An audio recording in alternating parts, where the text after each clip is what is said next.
On my 75th birthday, a landmark I hadn't even planned to acknowledge, my sister Vivian looked at me from across the long dining table and smiled.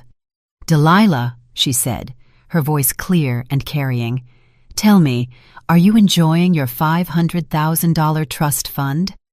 I stared back at her, confused. The words felt incomplete, like pieces of a puzzle I couldn't assemble. Slowly, the question finally registered, and I felt a tight knot forming in my chest. "What trust fund are you talking about?" I managed to ask, my voice barely a whisper. My son Reggie dropped his fork. My daughter-in-law, Chelsea, went pale, like a sheet of plaster. They both looked as though they wished the polished marble floor of their own suburban estate would simply open up and swallow them whole. Then, Vivian turned her gaze on them, using that firm, no-nonsense tone I knew from her corporate life. "What did you two do with the money?" she demanded. The silence that followed wasn't normal. It was heavy. It was guilty. It was the kind of silence that screams the truths no one wants to hear.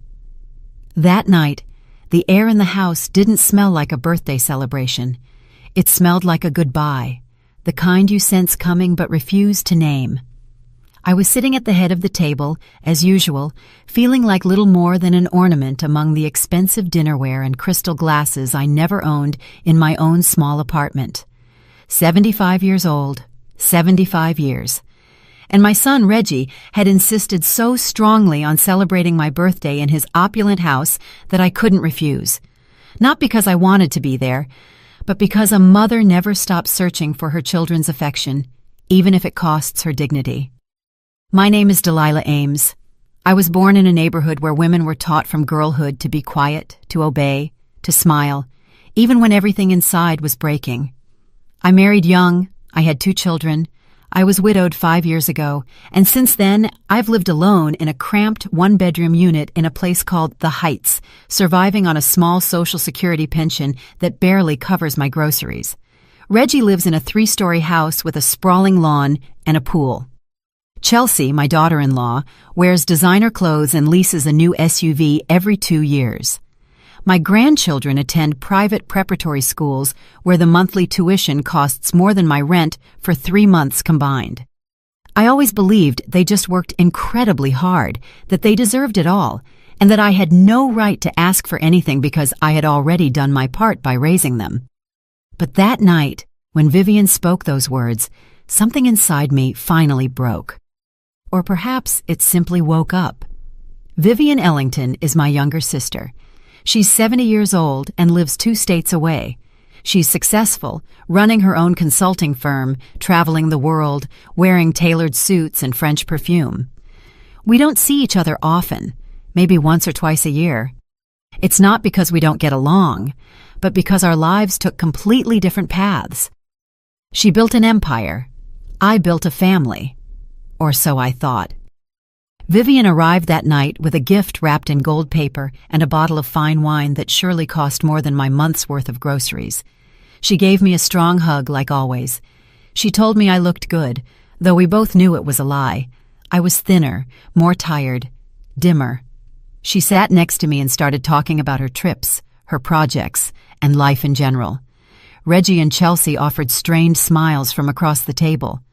My grandchildren were upstairs in their rooms, probably glued to their phones. The conversation was superficial, awkward, filled with long pauses that no one knew how to fill.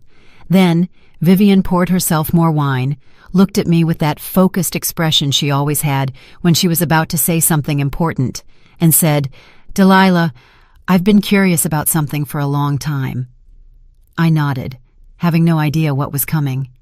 "Are you enjoying your $500,000 trust fund?" she asked casually, as if asking about the weather. The world stopped. My ears buzzed. $500,000, a trust fund. I didn't understand a thing. I looked at Vivian as if she were speaking an entirely different language. "What trust fund are you talking about?" I asked, my voice so small I almost didn't recognize it as my own. Vivian frowned. She looked straight at me. "The trust fund your husband set up for you before he passed. You're not using it." I felt the floor tilt beneath my feet. My husband, my late husband, a trust fund. He never spoke to me about it. I never saw documents. I never received any money. Nothing, absolutely nothing. I don't know anything about that, I murmured, feeling the sting of tears in my eyes. Vivian placed her wine glass on the table with a dry thud. Her face hardened. She was no longer the kind sister who arrived with gifts. She was the relentless businesswoman who tolerated neither lies nor betrayal. She turned to Reggie and Chelsea, who were frozen like statues. "What did you do with the money?" she asked in a voice so cold it seemed to drop the temperature in the room. Reggie cleared his throat. He tried to smile. "Aunt Vivian, I think there's a misunderstanding." "There is no misunderstanding," Vivian cut him off. "I was present when your father signed those documents. I was a witness. $500,000 in an irrevocable trust for Delilah, with clear instructions that she was to receive monthly payments for life. Where is that money?" Chelsea stood up so quickly, her chair nearly toppled over. "I need to go to the bathroom," she mumbled, practically sprinting from the room. Reggie stayed put, opening and closing his mouth like a fish out of water. His eyes avoided mine. And in that moment, I knew my sister was telling the truth. I knew my son had robbed me. I knew that everything he had, everything he flaunted, everything that made me feel like a burden, had been built with my money. "Mama," Reggie began, using that whiny child's voice he used when he'd done something wrong. "Let me explain." But I raised my hand. I didn't want to hear it. Not yet. First, I needed to understand. I needed to process. I needed to breathe. Vivian pulled out her phone. "I'm calling Elias Carter," she stated firmly. "The attorney who handled your father's trust. He has all the copies, all the documents, everything." Reggie paled even further. "Auntie, that's not necessary." "Oh, yes, it is necessary," Vivian replied, already dialing the number. I remained seated, staring at my untouched plate. My head was spinning. My husband had left me $500,000. $500,000. I had been living on less than $800 a month, skipping meals, wearing worn-out clothes, feeling like a burden to my son.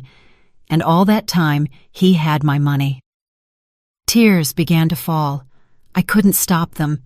They weren't tears of sadness. They were tears of rage, humiliation, and a betrayal so profound it fractured my soul. Vivian ended the call and put her hand over mine. "Elias is coming here," she said softly. "We're going to fix this, I promise you." Reggie remained frozen, his face flushed and his forehead sweaty. Chelsea hadn't returned from the bathroom. The birthday celebration, which was supposed to be a party, had turned into a trial, and I, the guest of honor, was the only one who hadn't known I was the victim of a crime. To understand how I arrived at that moment, sitting at that table feeling like an idiot, you need to go back in time with me. You need to see who I was before that night, before discovering that my own blood had stolen the life I deserved. I had always been the invisible woman, the one who served the coffee but never drank it, the one who cooked for everyone but ate the leftovers, the one who listened to everyone's problems but never spoke of her own. That's how I was raised. That's how I raised my children. That's how I lived for 75 years. My husband Jeremiah passed away 5 years ago from a sudden heart attack. He was a hard-working man, honest and quiet, like me. He worked his whole life as an accountant for a mid-sized firm. We weren't wealthy, but we weren't starving either. We had a modest house, an old car, a simple life. Or so I thought. When he died, I was devastated, not just by the pain of losing him, but because I felt completely lost. He handled all the money, all the paperwork, all the important decisions. I only signed where he told me to sign. I never questioned, never doubted. I trusted him completely. Reggie took charge of everything after the funeral. He organized the paperwork. He spoke with the attorneys. He explained that Dad had left some debts and that the pension I would receive would be small. He told me we needed to sell the family house to cover those obligations. I accepted everything without question.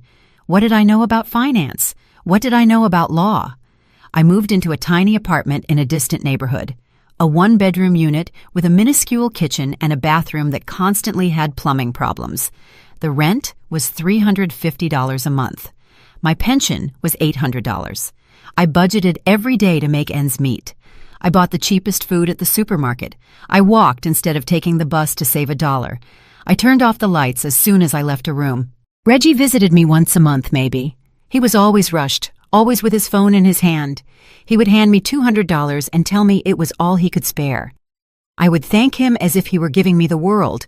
$200 made the difference between eating chicken or just rice that week. Chelsea never came with him. She said she was busy with the kids, with work, with a million things. The few times I saw her, she looked at me with a mix of pity and disdain, as if I were an old piece of furniture that was no longer useful but couldn't be thrown out. My grandchildren treated me like a stranger. When Reggie invited me to their house for the holidays, they barely greeted me. They would rush upstairs to their rooms, filled with expensive toys and giant screens. I stayed downstairs, sitting in the enormous living room, feeling small, feeling out of place. I looked at their house and couldn't understand how my son had achieved so much. 3 floors, marble tiles, imported furniture, a kitchen that looked like it belonged in a magazine. Chelsea showed off her designer handbags. Reggie talked about his investments. I thought maybe he was smarter than his father, more ambitious, more capable. I never suspected that everything he had was mine. The days in my apartment were all the same. I woke up early, even though I had nothing to do. I drank watery coffee because the good stuff was too expensive. I looked out the window at people rushing to their jobs, their lives, their purpose. I didn't have one anymore. I cleaned the apartment, even though it was already clean. I watched soap operas I didn't care about just to hear voices other than my own. I cooked for one person, and I had leftovers that I saved for the next day and the day after that. My neighbors were kind, but distant. Everyone worked. Everyone had busy families. I was the old lady in apartment 203, the one who said hello in the hallway, the one who never caused trouble, the one who paid her rent on time by selling some of the few pieces of jewelry I had left when the money ran out. I had one friend, Paulette. She lived in the unit next door. She was a widow too, but she had a better pension. Her children called her every day, visited on weekends, and paid for her trips. I envied her in silence. Paulette noticed things. She asked me why my son was never around, why I wore the same clothes all the time, why she sometimes heard me crying at night when I thought no one could hear. One day, while having tea in her apartment, she told me something that stuck with me. "Delilah, you've always been the type to swallow everything, to endure, to keep quiet, but nobody's going to give you a medal for suffering in silence. Sometimes you have to stop swallowing. Sometimes you have to spit out what's poisoning you." I laughed nervously. I told her I was fine, that I lacked nothing, that my son did what he could for me. But Paulette looked at me steadily and shook her head. "One day you're going to wake up, Delilah, and when you do, I hope it's not too late." I didn't understand her words. Then the flashbacks came in waves. I remembered when Reggie was a child, and I worked cleaning offices to pay for his college application fees. I remembered the sleepless nights when he was sick, and I didn't have money for a doctor, but I took him anyway. I remembered selling my wedding ring to pay for his university tuition.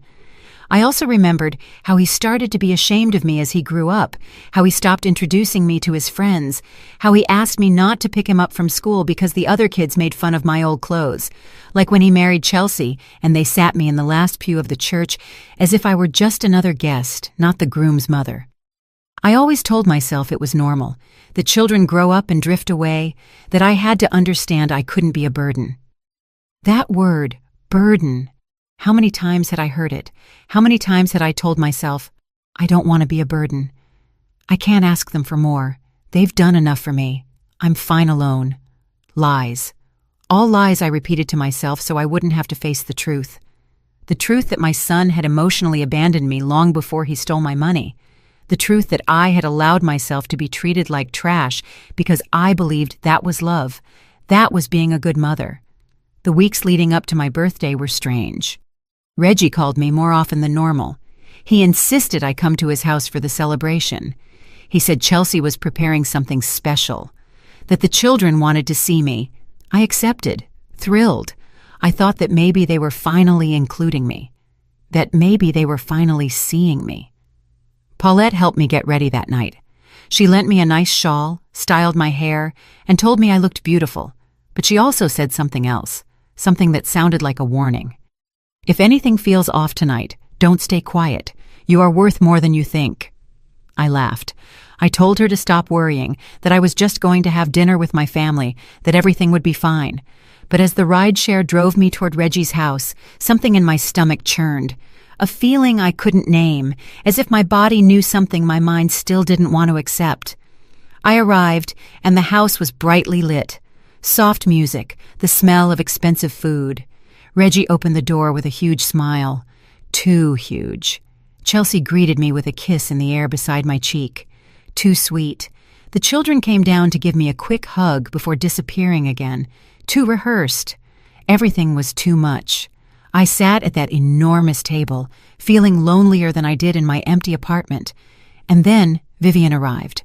My sister, whom I didn't know would be there, whom Reggie clearly didn't expect, the one who held the key to unlock the box of lies he had so carefully built. Everything began to twist 3 weeks before my birthday, although I didn't know it then. I was still living my usual life, my small life, my day-to-day survival on $800 a month, and the illusion that things would improve someday. It was a Tuesday afternoon. I was sitting in my living room watching the news when the phone rang. It was Reggie. That was already odd. He didn't call on Tuesdays, he called on Sundays, if at all, and the conversations always lasted less than 5 minutes. "Mama," he said in a strange voice, a voice trying to sound casual but filled with something I couldn't identify. "How are you?" "Fine, son. Everything good over there?" Yeah, everything's good. Hey, I wanted to talk to you about your birthday. It's coming up, right?" "My birthday. 75. I hadn't thought much about it. Why bother? There was nothing to celebrate. Just another year of loneliness, another year of counting coins. "Yes, the 23rd, I replied without much enthusiasm. "Chelsea and I want to do something special, a dinner at the house. How does that sound?" I was surprised. They never organized anything for me. I had spent my last birthday alone, eating canned soup in front of the television. "You don't have to go to any trouble," I said automatically. "I'm fine. I don't need anything." "Mama, it's no trouble. We want to do it. The kids want to be there too. It's going to be nice." Something in his tone made me uneasy. He was too insistent, too anxious, but I wanted to believe him.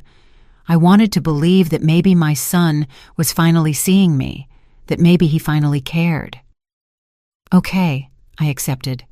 "Thank you, son." "Perfect. I'll send a car to pick you up that day. Don't worry about a thing." He hung up quickly, as always. I stayed there with the phone in my hand, feeling a mix of emotion and suspicion. Why now? Why this year? What had changed? The following days were like all the others, but I couldn't stop thinking about that dinner. It made me hopeful. It allowed me to dream that maybe things between Reggie and me could improve, that maybe he had reflected, that maybe he remembered everything I had done for him. A week later, Reggie called again. This time his voice sounded tenser. "Mama, I need to ask you something. Have you talked to Aunt Vivian lately?" The question surprised me. Vivian and I spoke every 2 or 3 months, short conversations. She was always busy. I never had much to tell. "No, I haven't spoken to her in about 2 months. Why?" "No reason. Just curious. Hey, about the dinner. It's better if it's intimate. Just us. Close family. How does that sound?" "Of course, son. Whatever you want." But something about that conversation left me uneasy. Why was he asking about Vivian? What did she have to do with my birthday? Paulette noticed my concern. She always noticed everything. We were having tea in her apartment when I mentioned it. "He says he wants to have a dinner for my birthday," I told her. "But I don't know. He sounds weird, nervous." Paulette put her cup down and looked at me seriously. "Delilah, do you trust your son?" The question hurt. "He's my son. Of course I trust him." Even though he never visits you? Even though he has you living on less than he spends on tips? Even though he lives in a mansion while you count pennies to buy bread? He does what he can for me, I defended him. I always defended him. It was my job. It was what mothers do. And what if he's not doing anything for you? What if he's doing everything against you? Don't say that, I begged, feeling tears threaten to spill. Reggie is not like that, Paulette sighed. She took my hand. Delilah, listen to me. You are a good woman, too good, and good people always end up being trampled by those who have no scruples. I'm not saying your son is evil. I'm just telling you to open your eyes. Don't swallow everything they tell you without chewing first. Her words floated in my head for days. I tried to ignore them. I tried to convince myself that she was wrong, that she was bitter, that she was projecting her own problems onto my life. But at night, when I couldn't sleep, I started asking myself questions. Why was Reggie living so well if I had been left with nothing? Why had my husband left me only that miserable pension if he had worked for 40 years? Why had Reggie handled all the paperwork without letting me see anything? One afternoon, I decided to search. I didn't know exactly what I was looking for, but I needed to find something, anything. I took out the box of documents I had stored in the closet, old papers, paid bills, photos, memories. At the bottom, there was a folder with some documents from my husband's funeral, receipts, certificates, a letter from the attorney who handled everything. The letter was addressed to Reggie. It said something about finalizing the estate's affairs, but it said nothing specific, nothing I could understand. There was a name, Elias Carter, attorney at law with a phone number. I held that paper for a long time. Should I call? What would I say? What right did I have to interfere in things that Reggie had already resolved? But Paulette's words echoed. Open your eyes.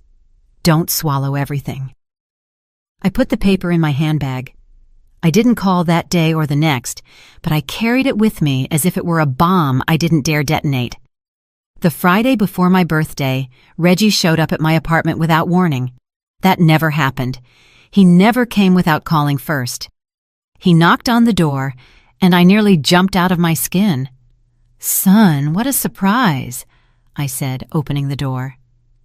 He walked in, looking around as if it were the first time he'd ever visited, as if he'd never seen the poverty I lived in, as if he'd just realized how miserable my life was. "Mama, I need to talk to you," he said without sitting down. "Did something happen? Are you okay?" Yes, I just wanted to confirm that you're coming to dinner on Tuesday. It's important that you're there." "Of course I'll be there. You already told me." He ran his hand through his hair. He was sweating, even though the apartment was cool. "And you haven't talked to anyone? No one has called you asking about Dad? About money things?" My heart started beating faster. No. Who would call me? No one. "I'm just asking. Sometimes there are scammers who call widows, saying there are inheritances or things like that. If anyone calls you, don't pay attention to them and let me know immediately." "All right, son." He gave me a quick kiss on the forehead and left as fast as he arrived. I stood there in the middle of the room, feeling that something terrible was about to happen. I couldn't sleep that night. I tossed and turned, thinking about everything. The strange calls, the unexpected visit, the warnings about scammers, the insistence on the dinner. The next day, I pulled out the paper with the attorney's number. I looked at it for hours. Finally, with trembling hands, I dialed. A secretary answered, "Carter Law Group. Good afternoon." "Good afternoon. I'd like to speak with Mr. Elias Carter. Who may I say is calling?" "Delilah Ames. I'm Jeremiah Ames's widow. He handled some affairs for my husband 5 years ago." There was a pause. "One moment, please." The wait was eternal. I almost hung up 3 times, but something stopped me. Finally, a male voice. "Mrs. Ames, this is Elias Carter. What a surprise to hear from you after so long." "Excuse me for bothering you," I began, my voice trembling. "I just wanted to ask about my husband's papers. You helped with everything after his death." "Yes, that's right." "I worked with your son, Reggie, on all the paperwork. And there was something about a trust fund. The silence on the other end was deafening, so long that I thought the call had been disconnected. "Mrs. Ames," the attorney finally said, his voice very serious. "I think you and I need to talk urgently." My birthday dawned gray, as if the sky knew what I still refused to accept. I woke up early, even though the dinner was in the evening. I couldn't sleep thinking about the conversation with the attorney, Elias Carter. After that call, he had asked me to meet him. He told me there were things I needed to know, things that should have been told to me 5 years ago. But I asked him to wait. I told him I had a family dinner and that we could talk afterward. I don't know why I did that. Maybe because a part of me still wanted to believe that everything was a misunderstanding, that my son hadn't betrayed me. Paulette knocked on my door mid-morning. She brought a small cake with 1 candle. "So you don't spend your birthday without blowing out at least 1 candle," she said with a sad smile. We sat in my living room, eating cake with watery coffee. She looked at me as if she wanted to say something but didn't dare. "What's wrong?" I asked her. "You're acting stranger than usual. Did something happen?" I told her about the call to the attorney, about his mysterious words, about the feeling that something terrible was about to be revealed. Paulette set her plate aside. "Delilah, listen to me carefully. Wherever you go tonight, don't stay quiet. If something doesn't seem right, say something. If anyone disrespects you, get up and leave. You don't owe anyone anything, especially not the person who has made you feel small your whole life." "He's my son," I whispered. "And you are his mother, the one who worked herself ragged for him, the one who sold even her wedding ring to give him a future. Don't forget that when he tries to make you feel like you're the one who should be thanking him." Her words resonated deeply with me. She hugged me tightly before leaving. "Call me when you get home. I don't care what time it is." I was left alone, watching the clock. The hours passed slowly, like torture. I took a bath. I put on the only decentish dress I had, a faded brown dress that at least had no holes. I styled my hair in front of the mirror and saw myself, tired, worn out, 75 years, a whole life. And for what? To be alone in a miserable apartment, waiting for my son to give me crumbs of attention once a year. Reggie sent a rideshare to pick me up at 7 o'clock. The driver was kind. He asked if I was going to a celebration. I told him yes, it was my birthday. He wished me a happy birthday. I thanked him. I didn't tell him I felt like I was going to my own funeral. When the car stopped in front of Reggie's house, my stomach twisted. The house was lit up. 3 stories of luxury that I never understood how my son could afford. Perfect gardens, expensive cars in the driveway, everything so different from the apartment where I counted pennies to buy rice. I rang the doorbell. Chelsea opened the door. She wore a dress that probably cost more than my 6 months' rent. Her smile was perfect. Too perfect. "Delilah, so glad you made it. Happy birthday." She gave me 2 air kisses, not even touching my cheek. I stepped inside, and the smell of expensive food hit me. Shrimp, wine, freshly baked bread, everything I couldn't afford. She led me to the living room. Reggie was there with the children. He stood up to greet me. "Mama, happy birthday." He hugged me, but it was an empty hug, the kind you give out of obligation. The grandchildren greeted me from the sofa without standing up. They muttered a mechanical, "Hi, Grandma," and went back to their phones. I sat in a chair, feeling like I was in the way at my own celebration. Chelsea brought wine glasses. "Would you like one, Delilah?" "No, thank you. Water is fine." "Are you sure? It's a very nice imported Cabernet." "I'm sure." Reggie was nervous. I could tell. He shifted a lot. He looked at his phone every 2 minutes. He made conversation, but his words sounded hollow, rehearsed. 30 minutes passed of forced conversation, superficial questions about my health, comments about the weather. Nothing real, nothing deep. I just wanted the dinner to end quickly so I could leave. And then the doorbell rang. Reggie turned pale. Chelsea almost dropped her glass, but caught it before it shattered. They looked at each other with an expression I couldn't decipher. Fear, panic, something like that. "Are you expecting someone else?" I asked. "No," Reggie said quickly.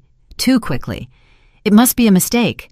But the doorbell rang again, more insistently. This time, Chelsea went to open it. I heard voices at the entrance. A woman's voice I recognized immediately, even though I hadn't heard it in months. Vivian, my sister, walked into the living room like a hurricane, elegant as always, gray tailored suit, high heels, expensive perfume, perfect hair. She carried a large gift wrapped in gold paper and a bottle of wine. "Delilah!" she exclaimed, excited to see me. She ran to hug me. A real hug, the kind that squeezes tight. "Happy birthday, sister. 75 years. I can't believe it." I was in shock. "Vivian, I didn't know you were coming. I wanted to surprise you. Reggie told me you were having a birthday dinner, and I couldn't miss it. 75 years doesn't happen every day." I looked at Reggie. It was obvious from his face that he hadn't told her anything. Vivian had come on her own, and he hadn't expected her. He hadn't wanted her there. "Aunt Vivian, what a surprise," Reggie said, his voice tense. "We didn't know you were coming." "That's why it's a surprise, nephew." Vivian sat next to me and took my hand. "How are you, Delilah? You look thinner." "I'm fine," I lied. "Are you sure? Are you eating well? Do you have enough with what you have?" The questions made me uncomfortable, not because they were rude, but because they were real, because they touched the truth I always hid. Yes, everything is fine." Vivian looked at me as if she didn't believe me, but she didn't insist. Instead, she turned to Reggie and Chelsea. "What a beautiful house you have. Every time I visit, I'm more surprised. How's the business, Reggie?" "Good. Everything's going well." "I'm glad because I know it's not easy to maintain a lifestyle like this. The private schools for the children, the cars, this house, it all costs money. But I imagine with the investments you made, you've done very well." Reggie cleared his throat. "I've been lucky." "Luck helps, but so does the initial capital, right?" The air thickened. I didn't understand why, but something in Vivian's tone was different, as if she were playing a game whose rules only she knew. Chelsea reappeared from the kitchen. "Dinner is ready." We moved to the enormous dining room, a wooden table that could seat 12 people. Fine china, silver cutlery, cloth napkins, everything so elegant, everything so far removed from my reality. They seated me at the head of the table as the guest of honor. Vivian sat on my right. Reggie and Chelsea were across from me, and the children sat silently and bored at the ends. The food was exquisite. Salad with ingredients I didn't recognize, baked salmon, potatoes with herbs, expensive wine that everyone drank but me, polite conversation that said nothing. And then Vivian put her fork down on the plate, took a long sip of wine, looked at me with an expression I couldn't read, and said the words that would change everything. "Delilah, I want to ask you something that's been on my mind for a while. Are you enjoying your $500,000 trust fund?"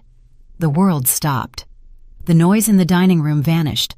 All I could hear was my heart pounding in my ears. $500,000.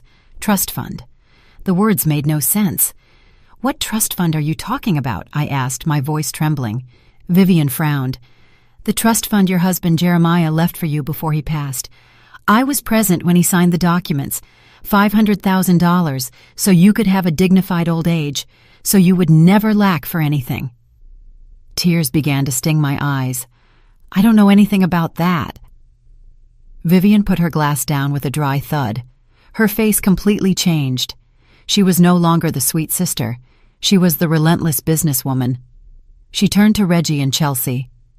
"What did you do with the money?" The silence that followed that question was so heavy, I could feel it crushing my chest.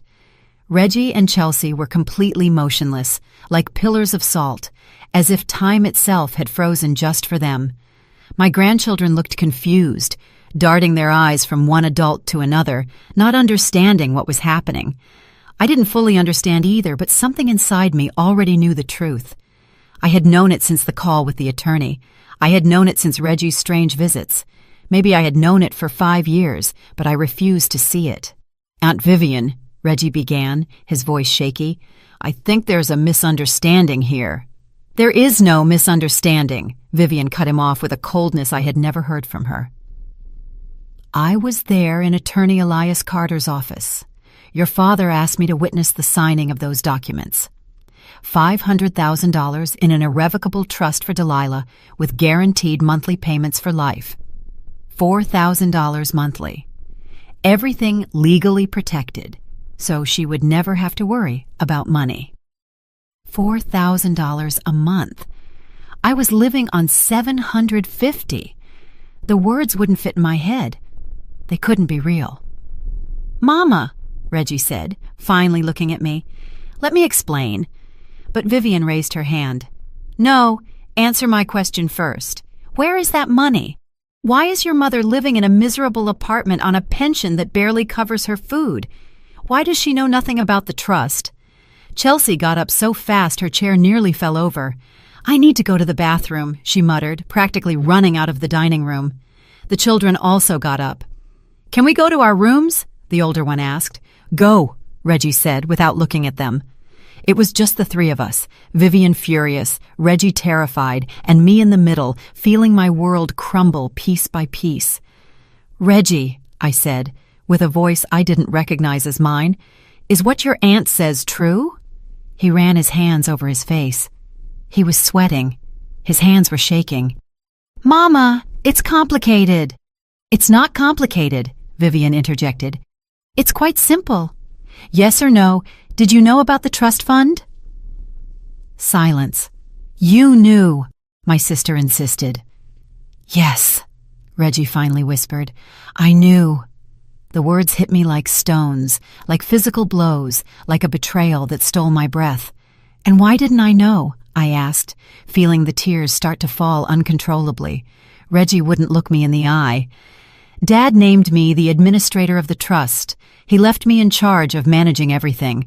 I thought it was better to use it for investments, to make the money grow, to secure the family's future." "The future of which family?" Vivian asked with contempt. "Your future, because you clearly didn't care about your mother's future. She is the beneficiary, not you. That money was for her." "I was going to give it to her," Reggie defended himself weakly, "when the time was right." "When?" I shouted. I couldn't hold back any more. 75 years of holding everything in silence, and finally, something inside me snapped. "When was the right time, Reggie? When I was starving, when I couldn't pay my rent anymore." "Mama, it's not like that." "Then how is it?" My voice was shaking with rage and pain. "Tell me, how is it that for 5 years I have lived on less than $800 a month while you had my money? Tell me, how is it that I've sold my belongings just to eat while you bought luxury cars? Tell me, how is it that I felt like a burden to you when you were living off what was mine the entire time?" Vivian pulled out her phone. "I'm calling Elias Carter right now. He has all the documents, all the proof, and we are going to settle this once and for all." "Auntie, wait," Reggie pleaded. "It's not necessary." "Oh, yes, it is necessary." Vivian was already dialing the number. "Very necessary." Reggie looked at me with pleading eyes. "Mama, please, we can fix this within the family. We don't need to involve attorneys." "Fix it how?" I asked. "By giving me the crumbs you decide to give me when it suits you? By continuing to lie to me?" Chelsea returned to the dining room. Her eyes were red. She had been crying. She stood next to the door, as if ready to bolt at any moment. Vivian held the phone to her ear. "Elias, it's Vivian Ellington. I'm here with my sister Delilah. We need you to come immediately. Yes, it's about the Jeremiah Ames Trust Fund." Pause. "Excellent. We'll wait for you." She hung up and looked at us all. "He's coming here. He's bringing all the documents. We're going to resolve this tonight." "You can't do this," Chelsea said, in a high-pitched, whiny voice. "This is our house, and that is my sister's money." Vivian replied coldly. "The money you stole." "We didn't steal anything," Reggie protested. "I was the legal administrator. I had the right to make decisions. You had the right to administer the money for your mother's benefit, not for your own." Vivian stepped closer to him. Do you know what that's called? Embezzlement, fraud, theft, and it can land you in prison. Reggie paled further. I didn't want to hurt Mama. I just thought I could make better use of the money, invest it, multiply it. And did you multiply it? Vivian asked. Where are the original $500,000 plus 5 years of investment gains? Because from what I can see, they're in this house, in those cars, in those expensive clothes your wife is wearing, all built with your mother's money, while she was going hungry. I remained seated, listening to everything as if it were a movie, as if it weren't my life, as if they weren't talking about my son who had robbed me, lied to me, and let me suffer while he lived like a king with my money. Reggie, I finally said, my voice calm, too calm, the calm that comes after a storm. Look me in the eyes. He slowly looked up. Did you ever feel guilty? Ever? In these 5 years, did you ever think about me living alone in that horrible apartment while you slept in your expensive sheeted bed, bought with my money? Mama, Answer, yes or no. Silence. That silence told me everything I needed to know. And you? I turned to Chelsea. You knew. She nodded, almost imperceptibly, cowardly to the end. She couldn't even admit it out loud. You too, I said, getting up from the chair. You watched me struggle. You watched me count pennies.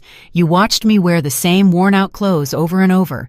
You watched me turn down invitations because I didn't even have bus fare. And you said nothing. You did nothing. You kept taking my money and letting me believe I was a burden to you. Tears were falling, but my voice wasn't shaking. Something had changed inside me. Something had broken, but something had also been fortified.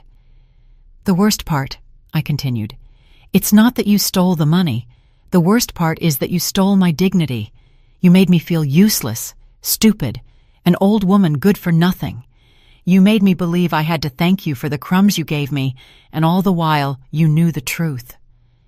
Reggie tried to approach, but I raised my hand. Don't touch me. Mama, forgive me. I can give it all back. I swear that— With what? Vivian asked. Because if you spent it all on this life of luxury, where are you going to get $500,000 plus 5 years of monthly payments you never gave her? We're talking about more than $700,000. The figure made me dizzy. $700,000, a lifetime of security that they had taken from me. The doorbell rang. Vivian went to open it. She returned with a man in his 60s, dark suit, leather briefcase, serious expression. Good evening, the man said. I am Elias Carter. I regret that we are meeting under these circumstances, Mrs. Ames. I stood up. My legs were shaking. You spoke with me on the phone. That's right, and I deeply regret not having insisted on speaking with you directly 5 years ago. I assumed your son had informed you of everything. That was my mistake. He opened his briefcase and pulled out a thick folder.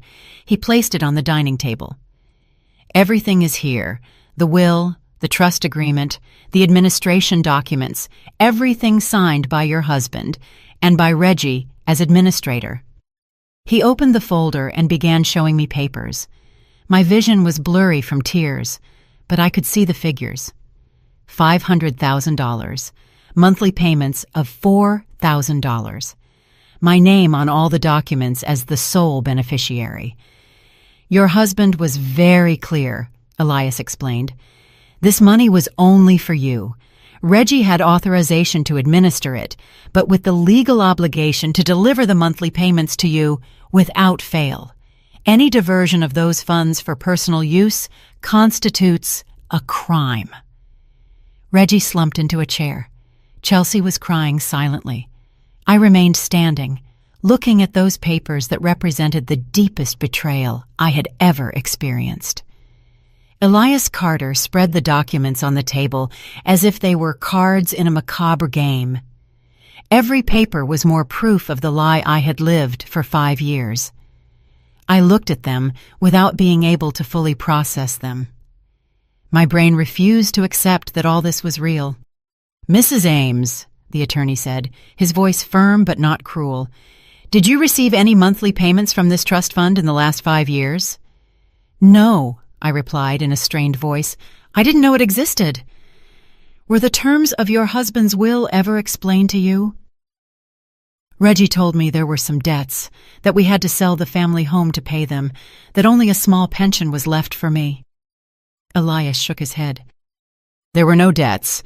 The house was sold, yes, but the money from that sale, plus your husband's savings and life insurance, amounted to the $500,000 that constituted the trust fund. Everything was designated for you. I sat down before I fell. My legs wouldn't support me. The house, too? Also, your husband left clear instructions to sell the property and add that value to the trust to maximize your monthly income.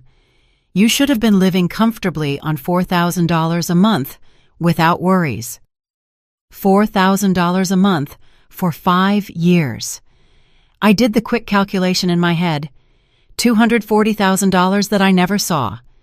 $240,000 that my son had used while I counted pennies to buy bread. Reggie, Elias said, turning to my son, where is the money? My son had his head in his hands. I invested it. In what? In this house, in the business, in the kids' schools, in everything. Do you have records of those investments, account statements, documents proving that this money was invested with the intention of generating profit for your mother? Silence. I'll ask you another way, the attorney continued. Can you return the original $500,000 plus the monthly payments you owed your mother? More silence. Chelsea was sobbing harder. He can't now, Vivian said with contempt. He spent it all on luxuries, on appearances, on living a life that wasn't his. Elias pulled out more papers. Here are the bank statements for the trust fund. During the first year after your husband's death, Reggie transferred $50,000 for the down payment on this house. Another $100,000 went into renovations, $30,000 for a car, and so on. In 2 years, he had almost completely emptied the principal fund. And the other 3 years? Vivian asked. Loans against the trust fund, more transfers, small amounts here and there that total significant figures. By the time we realized, there was practically nothing left. We realized, I repeated. You knew all of this. Elias lowered his gaze. For the first time, the attorney looked ashamed. I knew Reggie was making movements. He is the legal administrator, so technically he had authorization, but I assumed you were aware that he consulted you, that there was a family agreement. I never imagined you knew nothing. Why didn't you reach out to me to confirm? My voice sounded harsher than I intended. I should have. It is my professional responsibility, and I offer my sincerest apologies. But I must also tell you that Reggie assured me several times that you were well cared for, that you were living with them, that you didn't need the money monthly because he covered all your expenses. I looked at Reggie with a mix of horror and disgust. You told him I was living with you? Reggie didn't answer. He couldn't even look at me. You told him that? I shouted. I no longer cared about controlling myself. You lied to the attorney, telling him you were taking care of me while I was living alone, eating canned soup. Mama, I thought that eventually I would bring you to live with us. When? In 10 more years? Never. That was another lie you told yourself to sleep soundly at night. Chelsea finally spoke. Her voice was shrill and pathetic. We wanted to help you, Delilah, but we had expenses. The children need so many things. The house is expensive to maintain. It wasn't out of malice. Vivian laughed, but it wasn't a cheerful laugh. It was a laugh filled with scorn. It wasn't out of malice. Then what was it? Ignorance? Greed? You justify stealing from an elderly woman because your children need to go to private schools? We didn't steal from her, Chelsea insisted weakly. Yes, you did, Elias said with legal firmness. That is exactly what you did. Misappropriation of fiduciary funds, fraud, financial abuse of an elder. All of those are criminal offenses, in addition to civil ones. Fear settled on Reggie's face. Criminal? But I'm her son. She won't press charges. Everyone looked at me. I stayed silent. I didn't know what I was feeling. Too many emotions at once. Pain, rage, betrayal, but also something new. something I hadn't felt in years. Power, the feeling that I finally had control. "What remains of the trust fund?" Vivian asked Elias. The attorney reviewed his papers. "Approximately $30,000 is all that hasn't been squandered. 30,000 out of 500,000. My husband had worked his whole life to secure my future, and his own son had destroyed it in less than 5 years. And what options does my sister have?" Vivian continued. Elias adjusted his glasses. "Several. She can file a civil lawsuit to recover the funds plus damages. She can file a criminal complaint for fraud and embezzlement, or she can try to reach a private agreement with her son for the return of the money." "Which do you recommend?" Vivian asked. "It depends on what Mrs. Ames wants to achieve. If she wants to recover her money quickly, a private agreement might be faster. If she wants justice and real consequences, the legal path is more appropriate, although longer." I got up from the chair and walked to the window. Outside, everything looked normal. The perfectly manicured lawn, the streetlights illuminating the neighborhood of expensive houses. None of it was real. Everything was an illusion built with my money and my suffering. "Mama," Reggie said behind me, "please talk to me. Tell me what you want me to do." I turned around slowly. I looked him in the eyes, those eyes that once looked at me with a child's love, those eyes that now only reflected fear and guilt. "What do I want you to do?" I repeated his words. "I want you to tell me the truth, for the first time in 5 years. Did you plan this from the beginning? As soon as Dad died, did you already know you were going to keep my money?" "No, it wasn't like that. At first, I only took a little for the down payment on the house. I thought I would pay it back, but then we needed more and more, and it got out of hand." "And you never thought of telling me the truth? Of giving me at least some of what was mine?" He looked down. "I was afraid you would get angry, that you would judge me. And you preferred to leave me to live in misery? You preferred to see me suffer rather than face your mistake? You thought I was fine, that I didn't need so much, that I was happy with my simple life." Those words pierced me like knives. Happy. Do you think I was happy starving? Happy wearing clothes with holes? Happy feeling like a burden to you every time I asked for $200 miserable dollars? "Mama!" "Don't call me Mama. A mother to you was someone to use and discard, someone whose sacrifice was worth nothing, someone you could lie to and steal from without remorse." Chelsea approached timidly. "Delilah, please think about the children. If this goes public, if there's a trial, they will suffer. They will lose their father." I looked at her incredulously. "You're asking me to think about your children?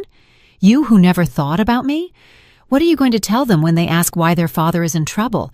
That he robbed their grandmother and she had the audacity to defend herself?" Vivian stood next to me. "You don't have to decide anything now, Delilah. Take your time. Think carefully about what you want." Elias closed his briefcase. "Mrs. Ames, I will prepare a complete report of everything for you. Bank movements, transfers, everything documented. Then you decide what to do with that information." "How long do I have to decide?" I asked.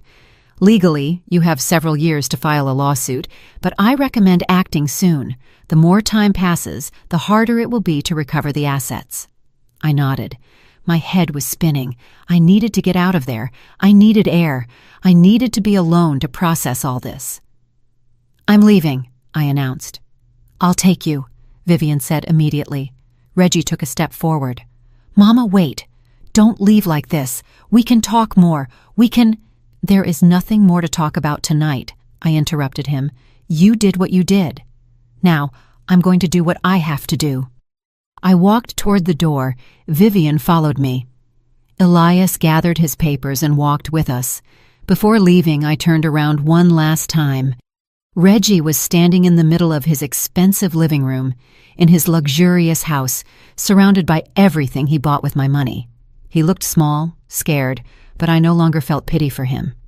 "Happy birthday to me," I said, and I left. The silence in Vivian's car was almost deafening. She drove, focused on the road. I sat in the passenger seat, my gaze lost out the window. The city lights passed by blurred, or maybe it was because I couldn't stop crying. They weren't loud tears. I wasn't sobbing. I was just letting them fall while my head tried to process everything that had just happened. My 75th birthday had been the worst and the most revealing night of my life. The day I discovered that for 5 years I had been the victim of my own son. "Do you want me to take you to your apartment?" Vivian asked softly.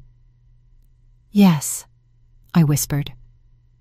We drove in silence for another 15 minutes. When we arrived at my building, Vivian turned off the engine.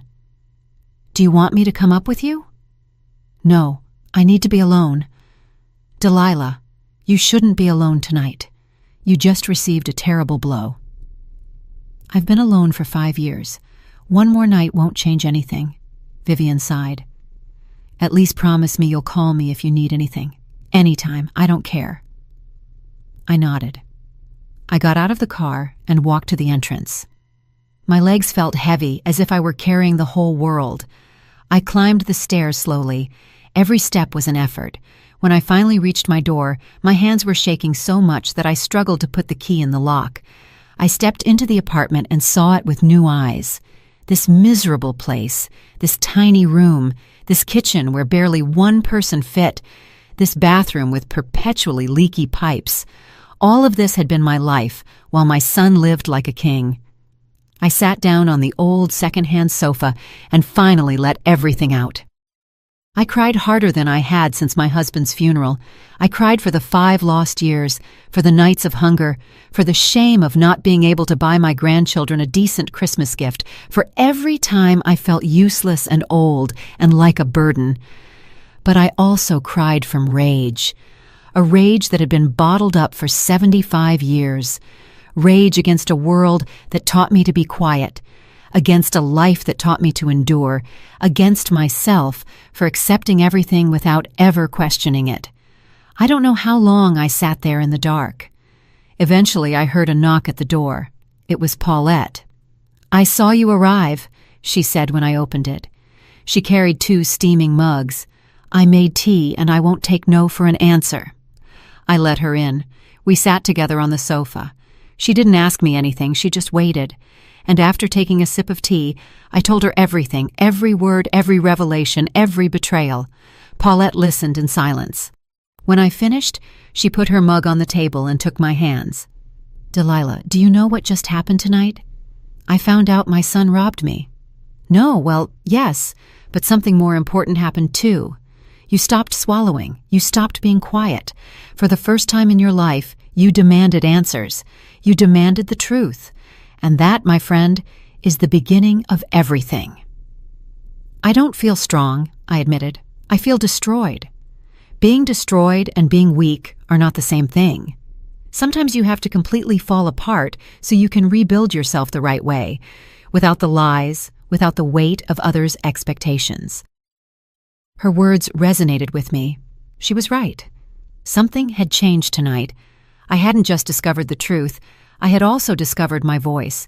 The voice I had silenced for 75 years because I was taught that good women don't complain, that good mothers forgive everything, that good wives obey. "What are you going to do?" Paulette asked. "I don't know yet. The attorney is going to send me all the documentation. I have options, but I don't know which one to choose." "Which one scares you the most?" The question took me by surprise. "Fear." "Yes. Sometimes what scares us the most is what we need to do most." I thought about it. What scared me most? Suing Reggie? Pressing criminal charges? Destroying the perfect image he had built? No. What scared me most was something else. "I'm afraid to be free," I said quietly. "I'm afraid to have money. I'm afraid not to need him because then I won't have an excuse to continue being invisible, to continue being small, to continue accepting crumbs." Paulette smiled sadly. "That is exactly what you need to face." She stayed with me late. When she finally left, I stayed awake in the dark, thinking, remembering, processing. I remembered the little girl I was, the one who dreamed of being a teacher. But my parents said women didn't need to study that much, that it was better to marry young and start a family. I remembered the young woman who wanted to work, but my husband said wives stayed home, that her job was to care for the children and keep the house clean. I remembered the mother who wanted to do things for herself, but my children told me to rest, that I had done enough, that they would take care of everything. My whole life had been a series of voices telling me what to do, what to think, what to feel, and I had obeyed because I believed that was love. I believed that sacrificing myself was the right thing to do. I believed that disappearing was noble. But tonight, I had learned something. Sacrifice without reciprocity is not love. It is self-destruction.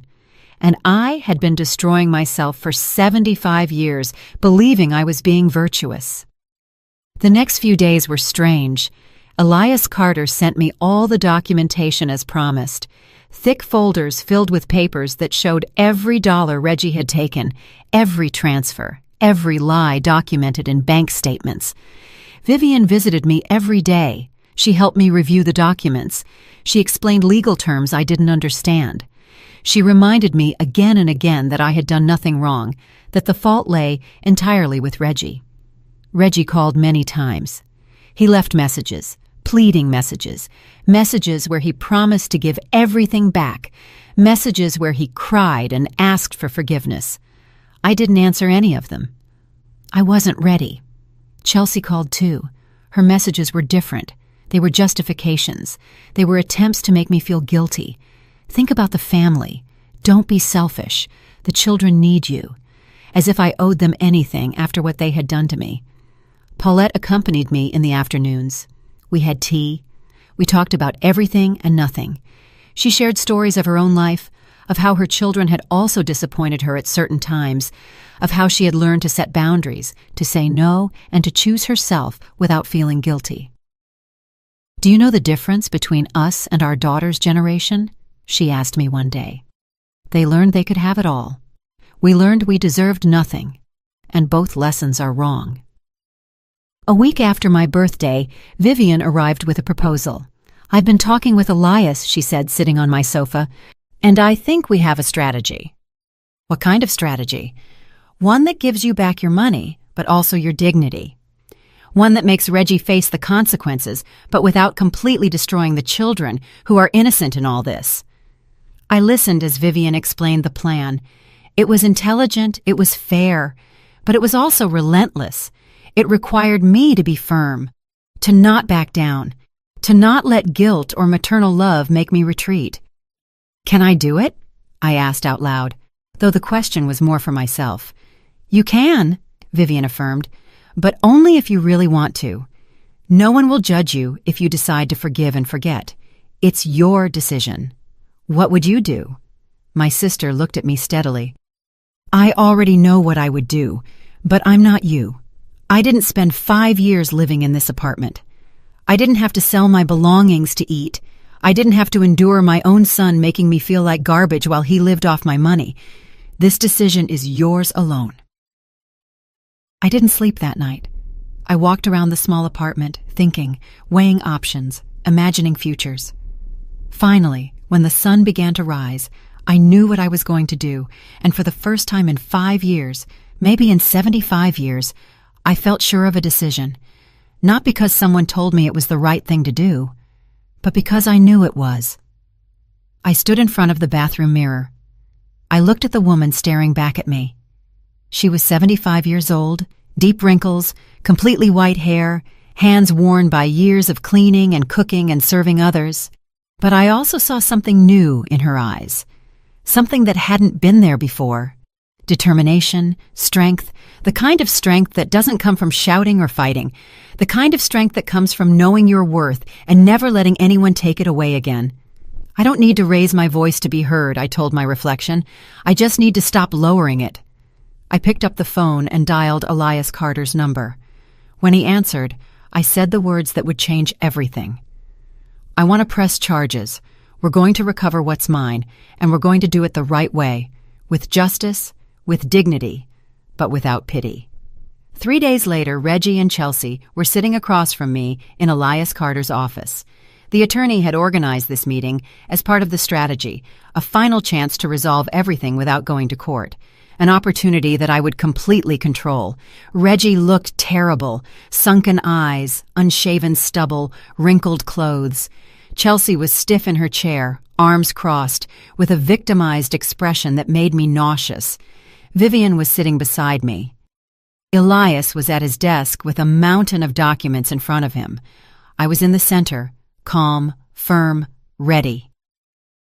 "Thank you for coming," Elias began. "We are here to reach an agreement that avoids a long and costly legal process for both parties." "Mama," Reggie interrupted immediately, "I just want to tell you I'm sorry. I'm so sorry. I know there's no forgiveness for what I did, but I swear I'll give it all back." I raised my hand. "Don't talk yet. First, you're going to listen." He went quiet. He looked like a scolded child, but I no longer felt pity for him. "For 5 years," I began, my voice quiet but firm, "you robbed me. You lied to me. You left me to live in poverty while you spent my money on luxuries. You made me feel like a burden, that I had to thank you for the crumbs you gave me. All that time you knew the truth and you said nothing." "Mama, I'm not finished," I cut him off. "You had 1,000 chances to tell me the truth, 1,000 chances to do the right thing, and every time you chose the lie. You chose your comfort over my well-being. So now the rules have changed. Now I choose." Elias placed the documents on the table. "These are the options. Option 1. We file a civil lawsuit for misappropriation of fiduciary funds. We seek the complete return of the money plus damages. That includes accrued interest and compensation for emotional distress. We're talking about approximately $800,000. Reggie paled. "I don't have $800,000. "Then you sell this house," Vivian said coldly. "You sell the cars, liquidate everything, and if it's not enough, you work the rest of your life paying the debt." "Option 2, Elias continued. "We file criminal charges, fraud, financial abuse of an elder, embezzlement. These are crimes that can carry 5 to 10 years in prison." Chelsea sobbed. "You can't do that. The children need their father." "The children need to learn that actions have consequences," I replied. "That stealing from your own mother doesn't go unpunished." "Option 3, Elias said. "We reach a private agreement. You return the money on the terms your mother sets. You sign legal documents acknowledging the debt, and if you default, we automatically proceed with options 1 and 2. "What would the terms be?" Reggie asked, his voice cracking. I looked at Elias. He nodded. It was my turn to speak. "You will sell the house," I said immediately. "That house was bought with my money. It no longer belongs to you." "Where are we going to live?" Chelsea asked hysterically. "Where you can afford to live with your own money, just as I had to do for 5 years. You will liquidate the investment accounts," I continued. "You will sell the luxury car. You will transfer all that money to a new account in my name that Elias will administer." "All of that won't be enough," Reggie said. "The house has a mortgage. I owe money." "Then you will work to pay it back. You will pay me $3,000 a month for the next 20 years if necessary, legally signed with interest. And if you miss a single payment, I will proceed with the lawsuit and the criminal charges." "That's too much," Chelsea protested.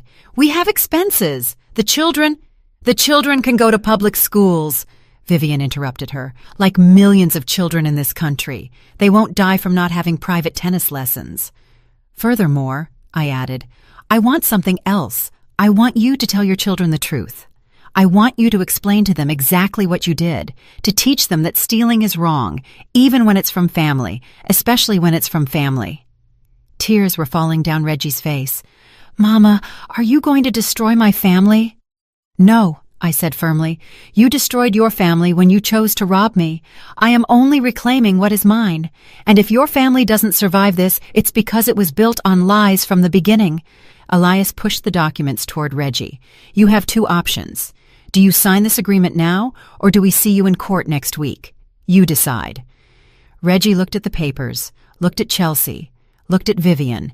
Finally, he looked at me, searching for compassion, hoping I would yield, searching for the mother who always forgave everything. But that mother no longer existed. "Sign," I said, "or face the full consequences of your actions." With trembling hands, Reggie picked up the pen. He read the documents. Every page was a reminder of his betrayal. Every clause was a debt he would have to pay. I sign. Chelsea also had to sign as a co-debtor. Both committed to returning everything, selling everything, paying me monthly, and facing severe legal consequences if they defaulted. When they finished, Elias collected the documents. "These are legally binding. You have 30 days to sell the property and transfer the initial funds. The monthly payments begin the following month." Reggie remained seated there, destroyed. But I didn't feel victory. I only felt a deep exhaustion. The exhaustion of 75 years of carrying the expectations of others. "Is there anything else you want to say to me?" I asked him. "Will you ever forgive me?" His voice was barely a whisper. "I don't know," I replied honestly. "Maybe. Maybe not. But that no longer depends on you. You did what you did. Now I'm going to live my life, with or without your repentance." I stood up. Vivian walked with me. We left that office, leaving behind a son who had learned the hardest lesson of his life, the lesson that mothers also have limits, that love doesn't mean allowing abuse, that forgiving doesn't mean forgetting or allowing it to happen again. Outside, the sun was shining. It was a beautiful day, and for the first time in 5 years, I could see the beauty without it being stained by worry over money. "How do you feel?" Vivian asked. "Free," I replied. "Finally free." 6 months later, I was sitting on the balcony of my new apartment drinking coffee. Not watery instant coffee, but real coffee, made from freshly ground beans, the kind of coffee I had always seen in stores but never allowed myself to buy. The apartment wasn't large, but it was mine. 2 bedrooms, a full kitchen, a bathroom that worked, and this small balcony where I could watch the sunrise every morning. I had rented it with the money recovered from the sale of Reggie's house. Elias had handled everything impeccably. The house sold in 3 weeks. After paying off the mortgage and debts, $200,000 went directly into my account. The cars were sold, the accounts were liquidated. In total, I had recovered nearly $300,000. It wasn't the original $500,000, but it was enough, more than enough for a 75-year-old woman who only needed peace and dignity. Elias had reinvested the money in a new trust fund. This time, I was the sole administrator. No one else had access. No one else could make decisions about my future. The monthly payments of $2,500 arrived promptly in my account every month, and Reggie complied with his additional $3,000. For now. Vivian visited me often. Sometimes we went out to lunch at nice restaurants. Other times, we just walked in the park, talking about life. She had helped me open my eyes, find my voice, and understand that being strong doesn't mean yelling. It means knowing your worth and not letting anyone take it away. Paulette was still my friend. Well, we no longer lived in the same building, but we saw each other almost every day. We drank tea and shared stories. She had taught me that true friendship doesn't require shared blood. It only requires mutual respect and honesty. Reggie and I didn't talk much. He called once a month, short, uncomfortable conversations.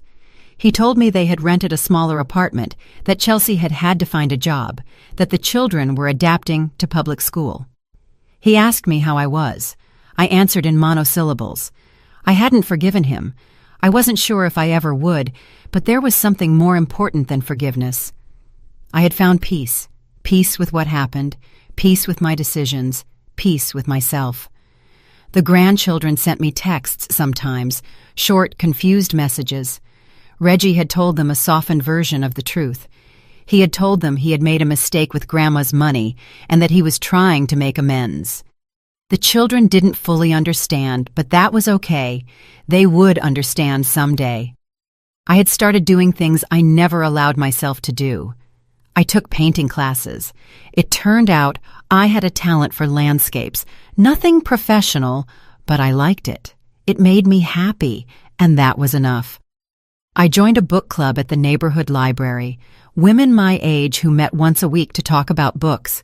Some had stories similar to mine. Children who had disappointed them, families who had used them. We were all learning to live for ourselves after 75 years of living for others. One afternoon, while painting on my balcony, the phone rang. It was an unknown number. I hesitated to answer, but something told me to do it. "Mrs. Ames," a young woman's voice said. "Yes, this is she. My name is Maria. I'm a social worker from the community center. One of the women in your book club told our coordinator your story, and we were wondering if you would be interested in speaking with other elderly women who are experiencing family financial abuse." I stayed quiet, processing the proposal. "You don't have to decide now," Maria continued, "but we believe your experience could help other women find their voice, to understand that they are not alone." "Let me think about it," I replied. I couldn't sleep that night, thinking about that call. Me helping others? Me sharing my story? For 75 years, I had been invisible, silent. Now I was going to speak publicly. I told Vivian about it the next day. She smiled. "Remember what I told you months ago, that sometimes you have to fall apart to rebuild yourself correctly? You fell apart. You rebuilt yourself, and now you can help others do the same." "I'm scared," I admitted. "Fear is good," she said. "It means it matters. It means it's real." A week later, I was sitting in a circle of 10 women at the community center, all over 60, all with stories of families who had used them, robbed them, and made them feel invisible. I told them my story without embellishment, without softening it, the complete truth, the trust fund, the betrayal, the poverty, and also the recovery, the justice, the peace. When I finished, there were tears in everyone's eyes, but there was also something else: hope, recognition, the understanding that they weren't crazy, that they weren't alone, that there was a way forward. One woman timidly raised her hand. "How did you find the courage to face them?" "I didn't find it," I replied